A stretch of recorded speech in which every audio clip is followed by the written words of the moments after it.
William, hopefully your favorite videographer from Two Hats Publishing. I welcome you to another Two Hats special of community events. Let's look in and see what's really happening.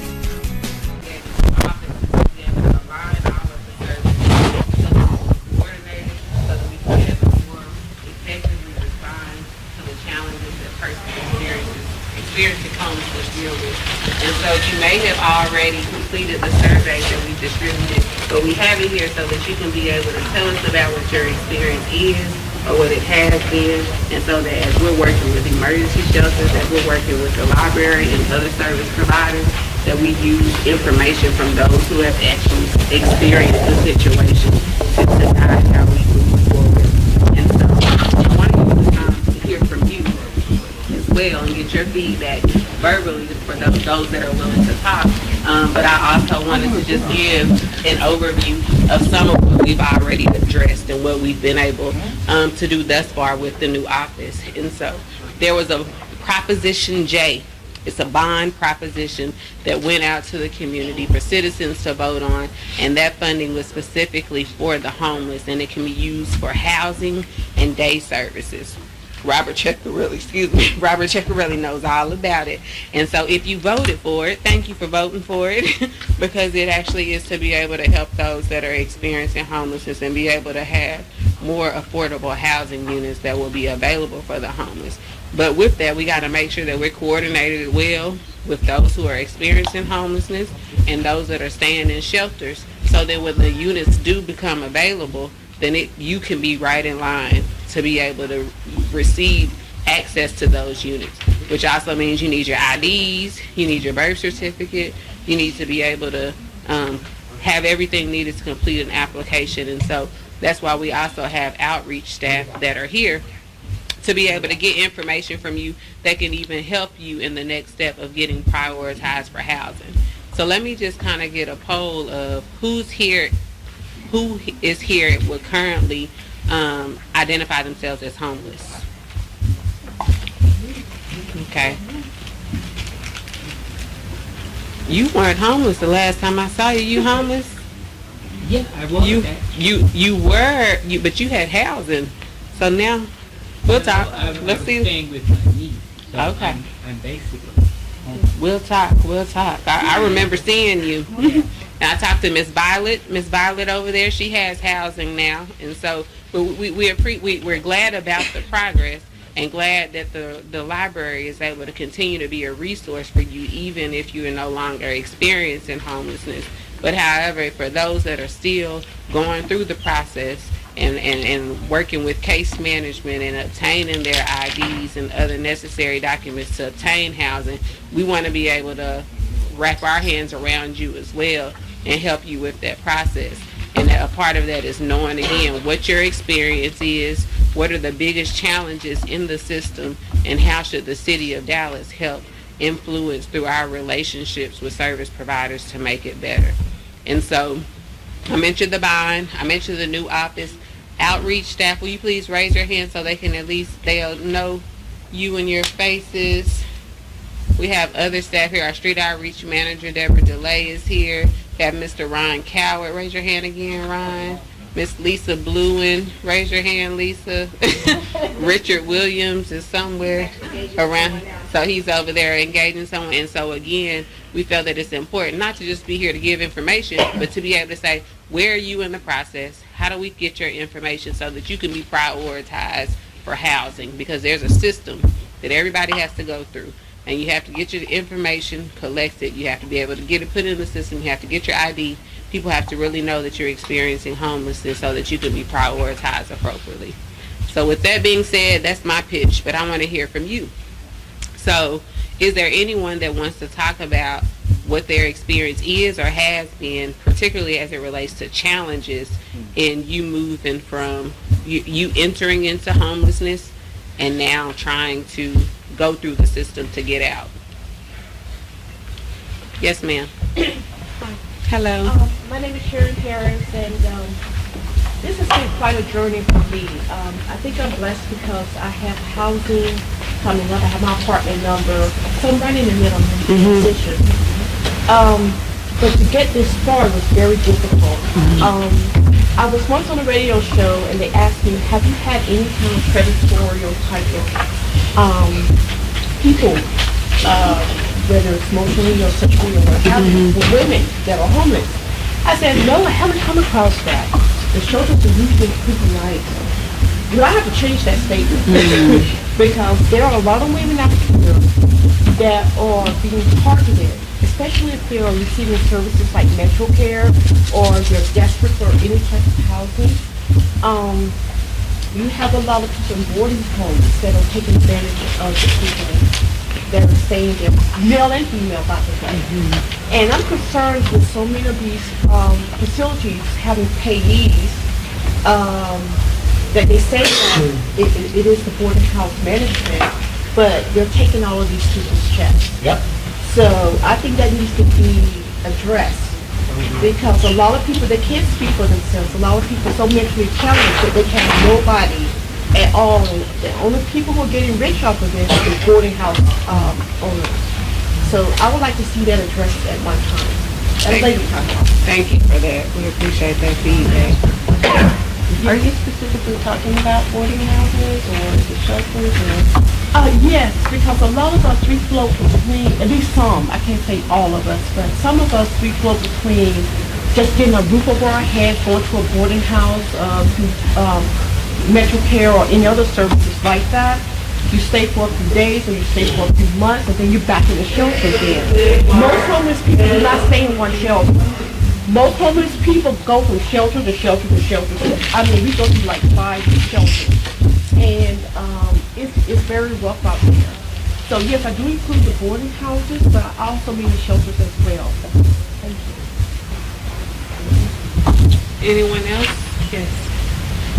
My experience, hi, my name is Bill. My experience is, I honestly don't know if I'm homeless. I think I am.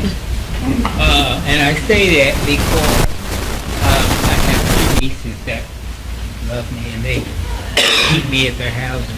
But my experience was, for a long, long time, I had my own place. I could live anywhere I wanted to. And then I went ill. I had chicken pox at 45. And, well, I had to go into disability. So now, every apartment that I go to, they say, oh, you gotta have 3 times the rent. I said, I don't have 3 times the rent. This is what I have. I said, check my rental history. I've never been evicted. I've always paid my rent. So doesn't it stand for anything? And they were like, well, you just gotta have 3 times the rent. So I'm still, because this ain't gonna send me no more money, right? To next January, it'll be $10. But I'm saying, I'm tired of floating, because I've always been, had my own place. When I came home from college, my father asked me, well, what do you want for graduation? I said, an apartment. He said, okay, well, let's go get you one. And that was way back in the 80s, and I had an apartment from 83 up until I went ill. I could live anywhere I wanted to, and I did. Now, I can't get in the rattiest of places. Everybody's saying 3 times the rent. I don't have that. Is there some way that you could work around? There's got to be something. One of the conversations that we've been having at the city and even with other service providers is a concept called master leasing. And basically that concept is where an organization may have a lease with a landlord who has different property units. And then that organization can sublease those particular units to other individuals and handle the screening process on their own. And so an advantage to something like that as it relates to homelessness is that some of the tenant screening criteria that folks may look at, whether it's related to income or background or credit and things like that, would allow that organization to be more flexible to say, okay, we see your situation and we're not going to require that. But at the same time, we do have to make sure there's some due diligence to be able to say we don't want to put you in a situation where you're not going to be able to afford it later. And that's usually why they have that requirement. But there's other ways, and to be able to look at, you know, your housing stability. And so that's one way that we've been working, having conversations with apartment associations and other providers about how can we end up having control over certain units, that we can be more flexible on that screening criteria. Anyone else?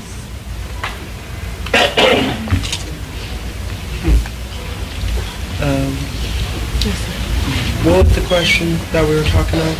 Just any experiences that you're having or have had as it relates to experiencing homelessness?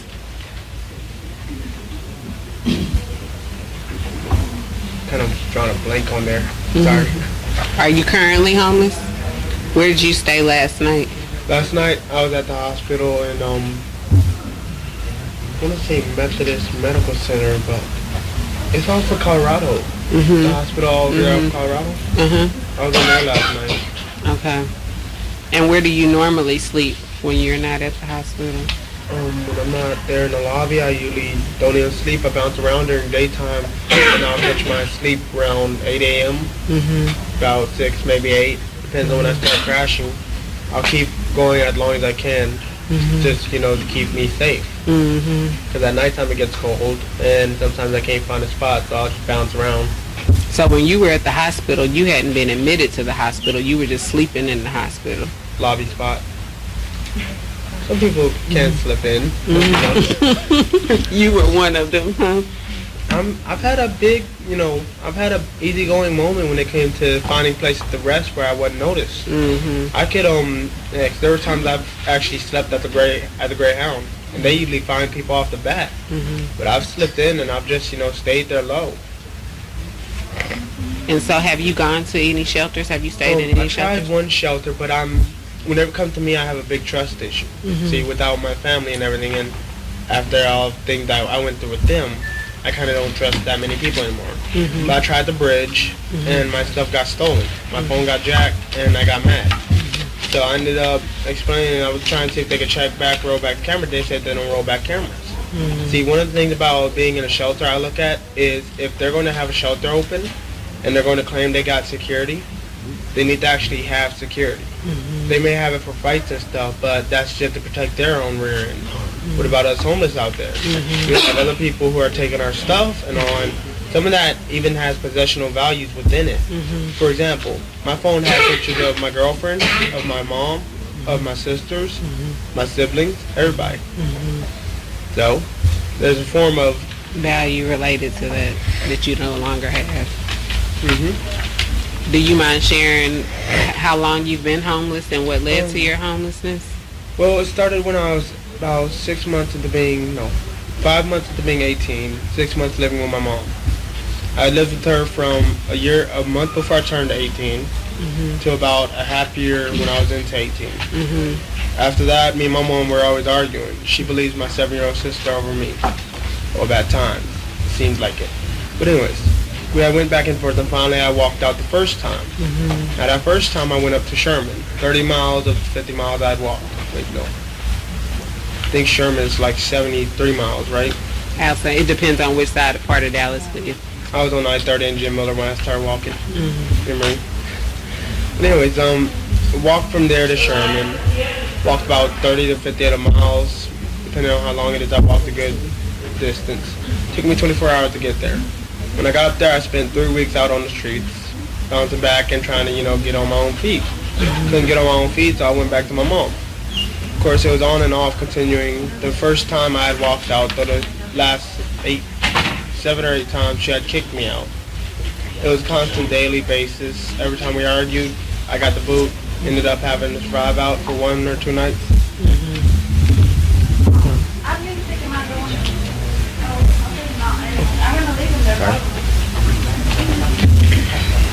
The phone calls you, right? Yeah, hold on.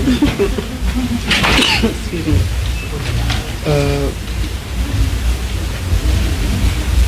Okay, there we go. I have friends who always keep in touch. That was actually a good friend of mine. She helped get me off the streets for a short timing. But a lot of my friends, I'm known on Facebook as Bob Adam. I help out giving advice and everything. But anyways, where was I?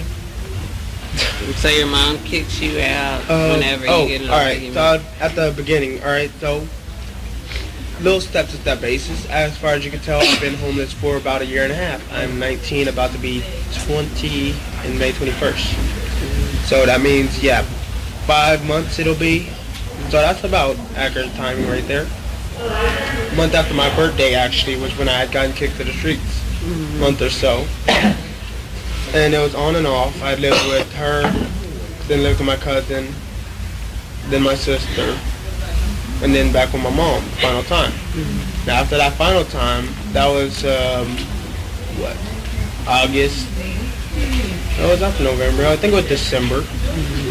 About, give or take. And so what would you say your biggest challenge is right now in going through the system as a youth, a young person that's experiencing? I have to say for the youth, it's always the sheltering. See, even though, a lot of them are not willing to accept it at times, those who are willing to accept it, when they do get a place, some of us usually prefer to do our own thing and, find our own path. But we would actually like to find a way to have a sustainable place of our own that we could work, enter, and exit whenever we have to, and go about flow on our own time, but lining in with the government timing. Because for me, my thing is, I run a lot of errands. I'll go visit family, I'll go check on my friends, I'll get sometimes day or night job depending on how I am. But yet, if I can't go in and out whenever I need to, and I have to be on the clock when they want me to, then there's usually a problem right there.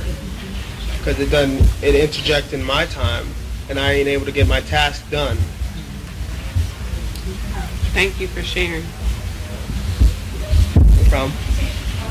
See if anyone else has anything else that they would like to share. Anyone else? Yes, ma'am. My experience is kind of my own choices issues that we dealing with it. I've been homeless the same amount of time that I've been on and off the drugs. But I think CPS is what's transitioning me into trying to better my life. I've been homeless for the last, I want to say 8 years. Because I've been on drugs for 8 years. I've been in and out of mom's house and out of friends' houses. I've had 2 babies. One, I placed for for adoption, so I didn't get 2 kids that one. But then I just had a baby in May of last year. And that's when CPS came into my life, and it took me at least, it's actually 9 months now. And I'm just now finally meeting father. Or just now figuring out that the life of drugs is not it's not gonna work. If you want to have a life with your child and you want to have a life with partying, you have to choose one or the other. But it's not gonna work. Like, you're gonna have trouble your whole life. And this is the first time in 8 years that I've actually entered a shelter and have chosen to do the program because I can't live with mom anymore. She has my daughter. And I think that when it comes to, it's not like when it comes to having other people that depend on you, I think that really makes an impact on you because you're not just thinking about yourself anymore. You're thinking about other people that can't do anything for themselves. I didn't have to worry about my first daughter because she had another family. But I have to worry about my second daughter because my mom's not going to take care of her for the rest of her life. She has parents that she needs to depend on. And I think that's what really made it was really trying to just put my life into perspective. Yeah, I've had fun, but it's time to grow up.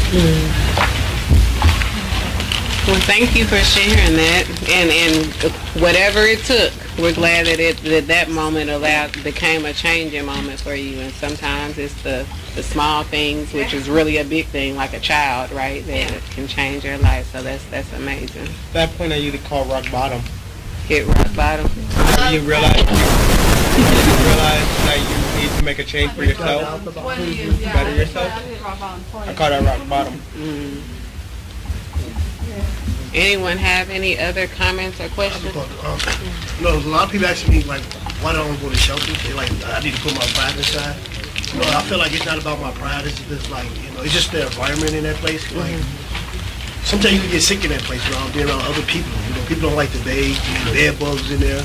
You know, I feel like if I'm gonna get sick, I'd rather get sick outside. You know, instead of being up in this place. You go in the shower room, it's very unsanitized. You know, I mean, I already know I'm homeless, but who want to live in an environment like that? You know, it's like because you're homeless, they feel like we have to accept this. You know, I mean, it's the only place we can come to. And I feel like I could live better outside in the streets, you know, and live in an environment like this. You know, like you say, you can't put your stuff down. You know, people stealing from you. You know.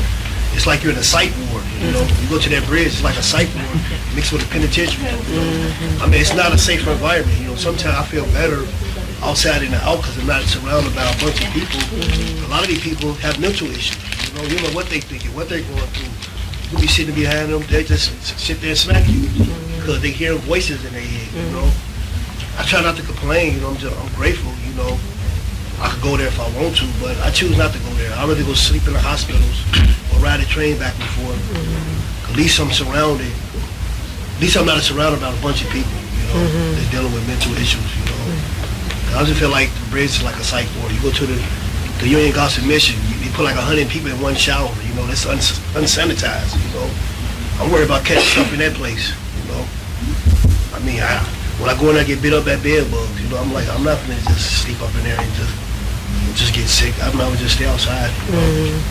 But I'm just hoping, you know, I don't want nobody to feel sorry for me because, you know, ain't nothing wrong with me, you know. I just need to just stop drinking because I was just doing good 5 months ago, have my own place, making $600, $700 a week. I know what I gotta do. I just gotta just stay determined, stay motivated.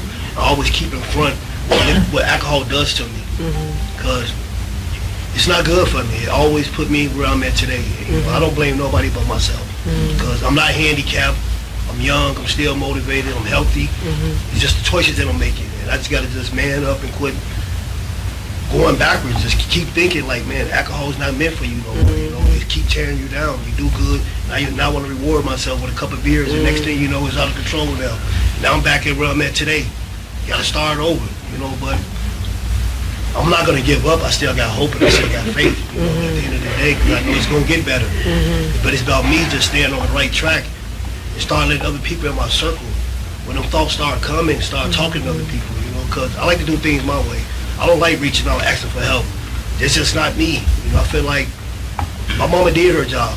I have to do my job now. You know, I'm 41 years old. You know, ain't shit wrong with me. I just gotta start making better decisions. You know. When I start having the urges, I want to drink a beer or something, go talk to somebody. And that's what I need to start doing today because if I keep drinking, this is where I'm going to be at, in these streets. And I don't blame nobody but myself because these are choices I'm making, you know.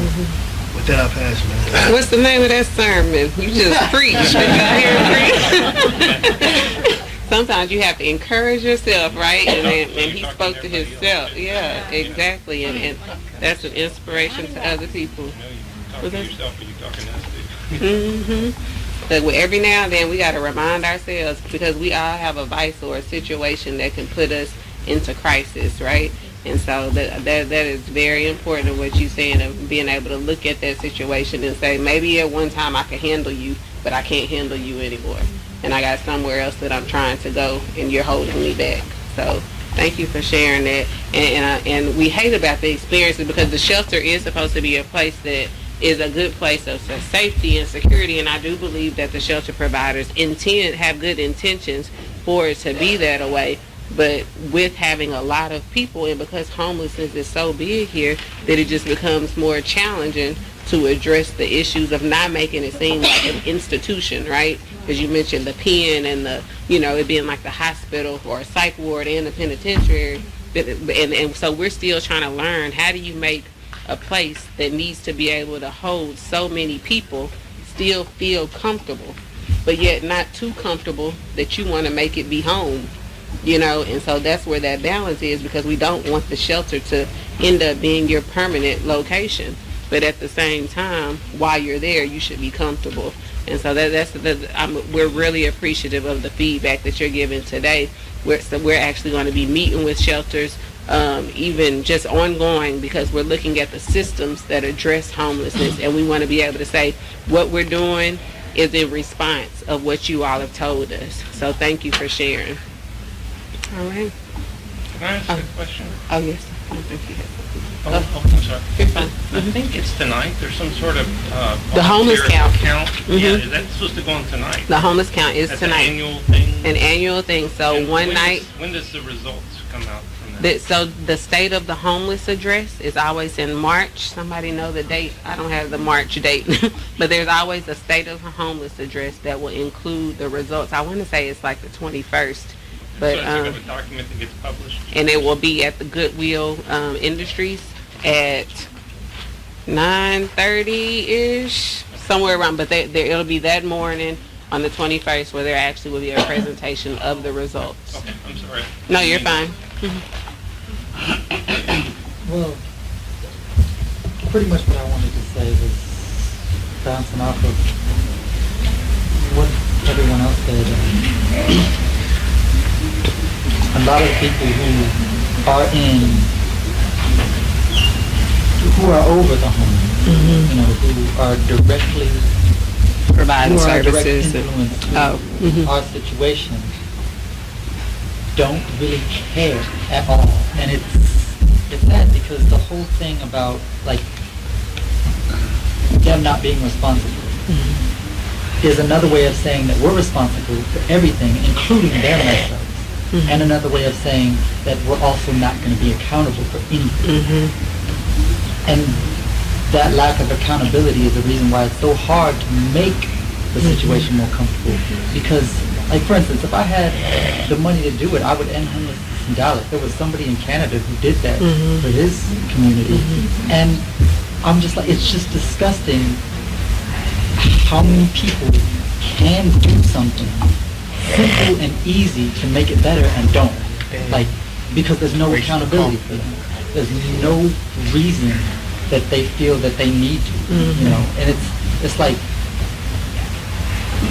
what you said, like you want to make it comfortable but not too comfortable for us. Like, I think that's just that's the attitude behind them saying that this is the reason we're going to give less love to people who are in a worse situation. And that's the opposite. The love or the care is the opposite of what should be downsized. you know? Exactly, that's the opposite of what you because if you want to inspire people, Love and affection.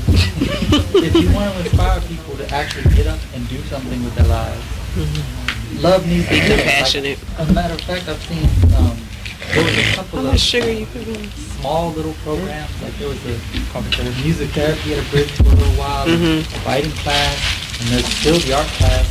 And you go up in there and you see the way that those things uplift the spirits of the people and actually give them ideas on what to do to get out of homelessness.